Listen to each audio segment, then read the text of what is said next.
زولي كان أحسن رجل في هذه المقابلة، لا من جهة ريال مدريد أو حتى ريال بيتيس.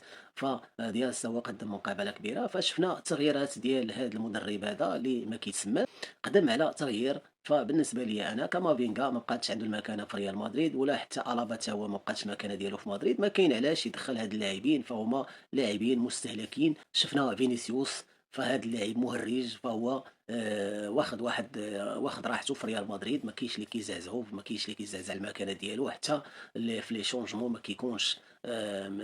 ما كيكونش مطروح في التغييرات، ما عدا الا كان مصاب، فما عرفناش السبب علاش. فهاد الفريق فهو اكفس نسخة في تاريخ ريال مدريد من السنوات اللي عقدنا على ريال مدريد، فهي هذه أكفس نسخة.